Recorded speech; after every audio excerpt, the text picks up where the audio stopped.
Today's video is really, really exciting because it's something I thought I would never, ever get. And I'm going to do a little story here. I bought a magazine off eBay for, it was more money. I mean, it was more money than than most normal people would pay. Let's just say that. But I needed it. I wanted it. And I purchased it. And this was exciting. This was good to me. But this person sent me photos of other magazines he had as well. And we worked out an incredible deal for everything.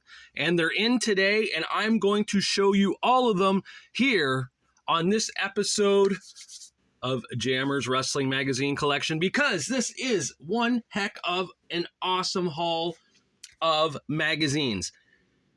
Let's start off with the lesser ones and work our way up.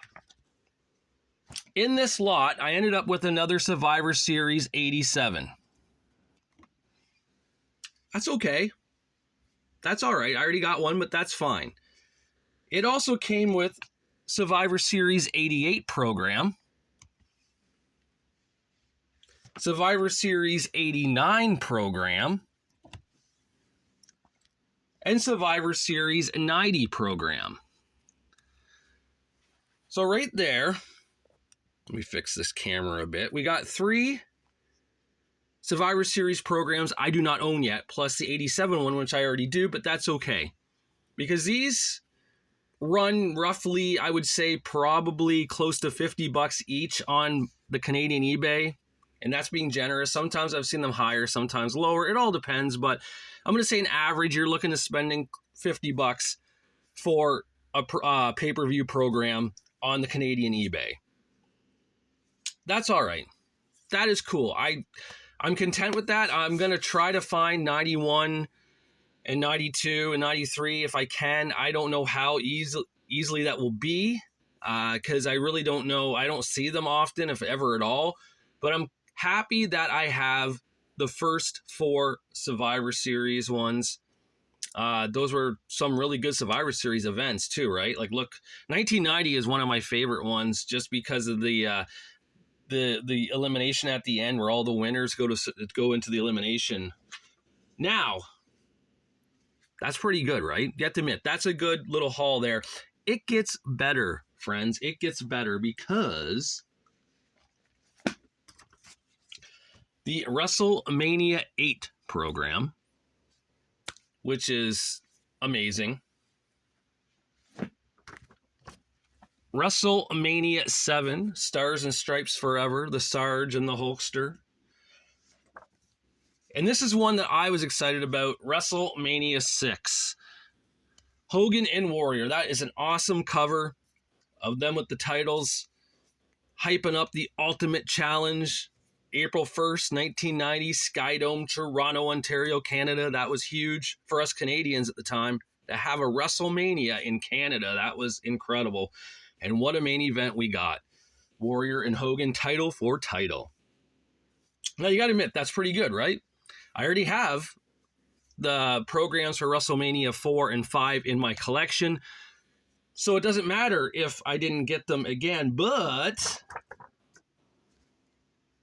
I did. There's WrestleMania 5, WrestleMania 4. Okay. That is huge, right? Again, edition, I already got them, but, you know, it came with the lot. I'm pleased with it. I'm content. I'm happy. But it gets better. It gets a little bit better because I also got in this lot WrestleMania 3 program. WrestleMania 3. That's right. Hogan Andre, Pontiac Silverdome, 93,000. I think it's like 93,871 fans to witness Hulk Hogan versus Andre the Giant for the WWF Championship. There it is, right there, WrestleMania 3. That is going to go up on the WrestleMania 3 section I have on the wall with the magazines. Can't get no better than that. can it? The official WrestleMania 2 program. Now, I have the newsstand version, because it even says on it, it says, I will grab it right now. Hold on. So, I have the souvenir newsstand edition. This is the legit one, I guess, that you get at the event. So, that's kind of neat. I got WrestleMania 2. WrestleMania 2, 3, 4, 5, 6, 7, 8. That is incredible, right? There's only one missing.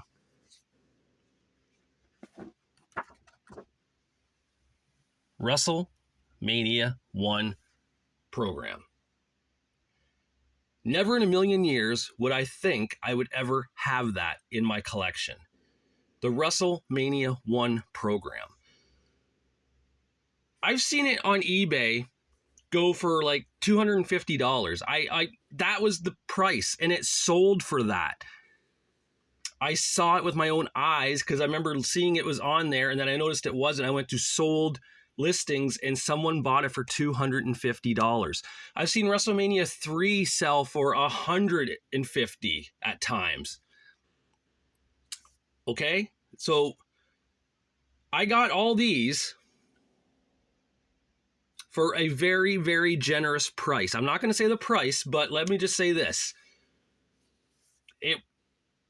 I mean, this should have cost me probably maybe maybe 800, 900, maybe, with taxes and shipping and all that.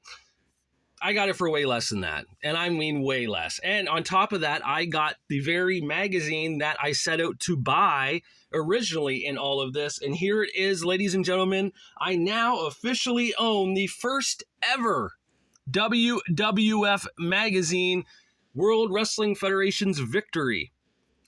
Collector's first edition from 1983. We see the Superfly Jimmy Snuka leapfrogging the magnificent Morocco. I own the first ever edition magazine. That is incredible. I own that. You know, there's holy grails in collections, and I get it now. I do get it, because to see these three right here, magazines, I never thought I would own these three, because it always seems so difficult to purchase them because the prices for them were always insanely high.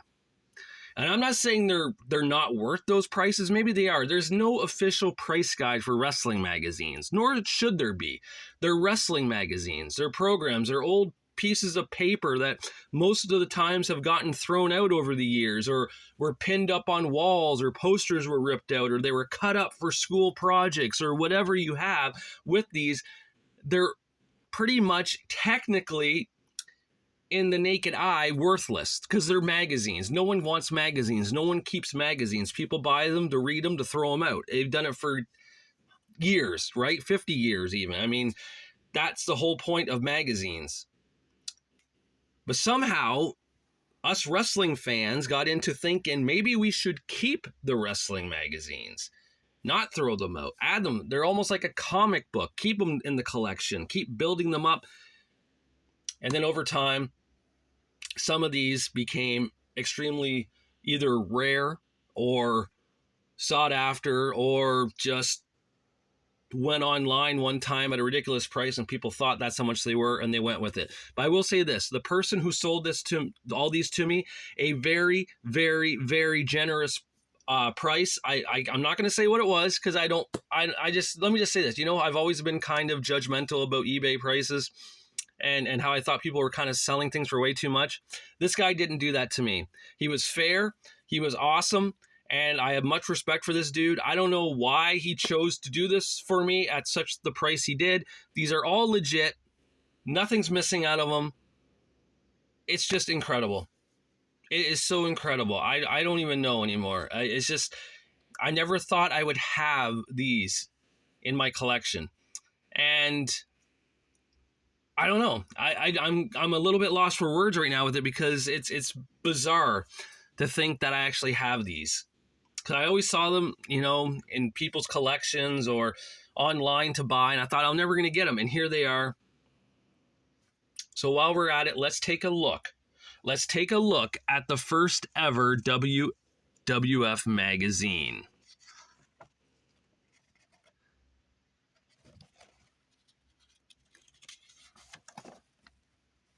There we see Eddie Gilbert, because he was in the company at the time. George Steele doing what he does best, destroying a turnbuckle. There's Bob Backlund, because Bobby was the WWF champion at the time. It wasn't Hogan yet, it was Bob Backlund. Inside the WWF, there's Bob, and I don't know who that is. I can't tell. Rocky Johnson. There's Tony Gurria, shows why he's a crowd favorite. You can get some WWF shorts, some gym shorts. Wear those at the gym. Respect or ridicule. Magnificent Morocco with Buddy Rogers. That's when Buddy Rogers had a talk show. There's the whole Snuka. Oh, that's when Snuka got bloodied by Morocco.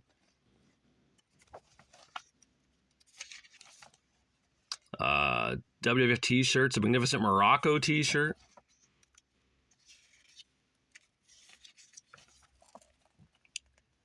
Pedro Morales story. Ivan Putski. There's Freddie Blassie down there in the ring. Bob Backlund, the champion. More Bobby. Backlund wants Slaughter. And there's the Sarge. A salute to his general, the Grand Wizard of Wrestling. Sarge was a bad guy here, coming into the WWF to go after the title. There he is. We have a loose page. That's okay. As long as it's in here, I don't mind. Because that's a sweet poster. That poster was probably displayed, I bet. That's why. Look at Andre. Let me turn this. I don't want to wreck that page, so I'm going to do that. Okay, there's Andre and Big John Studd. A classic feud. Some action shots. There's Ivan Koloff and S.D. Jones, it looks like. The Animal stalks his way to the top. George the Animal Steele. He was a villain here. The Samoan Warriors, WWF Tag Team Champions. So the Samoans at the time were the title holders. I believe they were going to lose the belts to Rocky Johnson and Tony Atlas. Not taking a little bit of time here. That looks like... Okay, so that looks like Samu. That looks like Sam. He went by the name Samula in the WWF here. I think he was kind of like the Freebird rule, where Samula was like recognized as a tag team champion with Sika and Afa at the time, which would be kind of funny because he'd end up winning the belts with Fatu in 1994. The action comes to life. You asked for them. Now available, 8x10 glossy black and white souvenir photos. You can get Bob Backlund, Andre the Giant, Ivan Koloff, Superfly Snuka, Magnificent Morocco, the Samoans, Tony Gurria, Rocky Johnson, George the Animal Steele, Ivan Putski, Mr. Fuji, and Tito Santana. Some more action shot. Latin Manhattan. There's Tito Santana and Jose Estrada.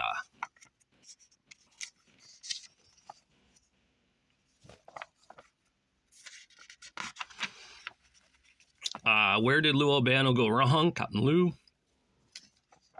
Captain Lou looks like, I don't know, he just had, well, I would not guess that was Captain Lou there. And what do we got here? Polish Hammer pounds out wins in the World Wrestling Federation, that being Ivan Putski. Muscle Man. Ivan Putski constantly trains to improve his wrestling skills and his massive body that opponents fear. AKA steroids. Some more action shots here. And we end it with another advertisement for some WWF merchandise. A windbreaker. Contest Wrestlers of the Year. What is this? Victory Magazine and the World Wrestling Federation are now conducting a contest open to all wrestling fans. We want your opinion on the following wrestlers: the most popular, the most unpopular, and the rookie of the year. Oh, cool. Backlund, you'll be marching to my tune, says Sergeant Slaughter. So that is incredible. The first ever edition, WWF Magazine for Victory. Crazy. So cool that I got it, though. It's going to get board and bagged and go up next to my last ever wrestling magazine by the WWE, that being the one with the Shield on the cover. That was the final edition. So I'll have the first and the last. And maybe eventually I'll get everything in between. I don't know. Some of those 2000, like the 2007, 8, 9, 10, 11 magazines, they're not good. They just really aren't. They're just very busy, and I don't like them. And I have a few. My buddy Matt from work, I remember I did a video like over a year ago. He gave me his collection from when he was younger, and gave them to me, and I appreciated that because I never got to see them. But when I was looking through them, I'm just like, man, they're really busy. Like, it's not like what I just showed you there. It doesn't have stories. It's just photos and captions for things. And I was just like, I don't know if I like that. So I don't think I'm going to be a completist with the WWF magazines. I'd like to be a completist maybe from like the beginning until like 2002 when it went to WWE. That would be okay. And then maybe just pick out things after that with my favorite covers, of my favorite wrestlers or something. That would be okay. I just don't have the room either, right? It would just be a hassle to do that. So, but yeah, anyways, folks, there they are. WrestleMania 1, the WWF Victory Collector's First Edition, and WrestleMania 3. I finally own them. I'm very, very pleased. I'm very happy. And I can't wait to get things reorganized here in the wrestling room and hopefully do a showing for you guys again soon. I've changed a lot around, actually, with certain things. I think it's looking better than ever before. And once I get this finally the way I want it set up, I will do a complete showing again, give you guys a view of it. I'm also, by the way, tempted now to get the WWF Coliseum videos of WrestleMania to go with the programs, like WrestleMania 1 through 10. The reason why I said 10 is because just last night, someone put up WrestleMania 9 and WrestleMania 10 programs on eBay at a pretty decent price as well, and I snagged them as well. So I'm going to have 1 through 10. And I don't really care if I get 11 through whatever. If I come across them, cool, but it'd be cool to have like the first 10. And yeah, so that will be kind of exciting in a weird, geeky way, but hey, that's all I got going for my fun and excitement, so I'm going to enjoy it. All right, guys, thank you for watching this special video of, wow, some pretty sweet Grails here. I'm very, very pleased with it. All right, guys, until I do my next one, I'll talk to you later.